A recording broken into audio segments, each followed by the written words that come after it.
Signori, mettetelo lo zafferano nelle arancine. Sono nate così e così vanno fatte. L'arancina è femmina. Oggi vi faccio vedere come realizzarla, o almeno come si fa a casa mia. Tutti gli ingredienti, le dosi e le preparazioni ve le daremo. Per adesso vi dico: riso, in questo caso carnaroli, cipolla, olio, metteremo un po' di burro per mantecare, parmigiano, vino bianco ci servirà per sfumare il riso, il ragù quanto più classico possibile con piselli, macinato, maiale, vitello. E poi il segreto: un po' di spezie che negli anni si sono dimenticate, cannella e chiodi di garofano, lo zafferano. Signori, mettetelo lo zafferano nelle arancine, sono nate così e così vanno fatte. E un po' di pepe. Partiamo da un po' di cipolla, mettiamo l'olio. Ok, la cipolla deve andare piano, ma appena comincia a lasciare il suo odore è giunto il momento di aggiungere il riso. Eccolo qua. Il riso lo mettiamo a tostare, però poco. Aggiungiamo anche il sale, vino bianco,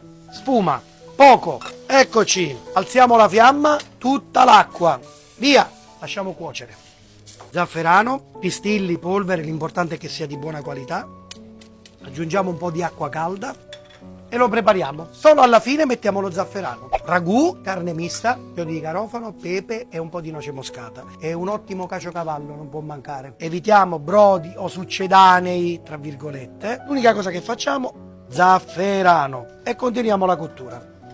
Diamo un altro supporto di acqua, spegniamo tutto. Prima il formaggio, mettiamo tutto dentro, altro col burro, mantechiamo come un risotto. Il segreto di un'ottima pastella me l'ha dato un vecchio rosticciere siciliano: semola di rimacinato di grano duro. Il rapporto 1 a 1,5, mezzo chilo di semola di grano duro, 750 grammi di acqua. Cerchiamo di evitare di fare i grumi. Abbiamo bisogno di una pastella decisa, densa, coprente, ma non eccessiva. Però mi raccomando, non mettete il sale, renderebbe le arancine meno croccanti. La pastella si è rilassata e adesso al ragù freddo aggiungiamo il nostro caciocavallo, ok? Così per rendere tutto più comodo, però mi raccomando a freddo, se no si fonde. Allora organizzatevi così: riso, ripieno, farina, pastella, pangrattato. Più grossolano è, più croccante sarà l'arancina. Riso freddo, devi rendere conto che più o meno saranno circa 80 grammi di riso cotto.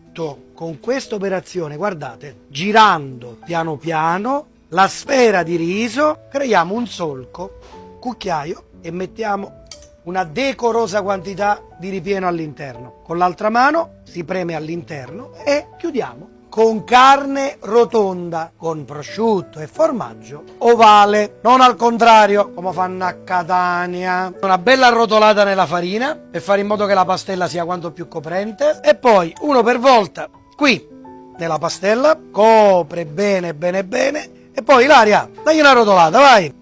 Qua è sempre meglio in due, e gli diamo circa un'oretta di riposo prima della frittura, così mantengono la forma, risultano più solide. Controlliamo l'olio, 160 gradi, temperatura ideale, con delicatezza in olio. Se serve ogni tanto spegnete, perché sennò il calore diretto vi brucierebbe il fondo dell'arancina. Le arancine sono fritte e adesso ci tocca pure mangiarle nel loro splendore. Guarda che questo qua non è giapponese, Lo sapete che vi dico?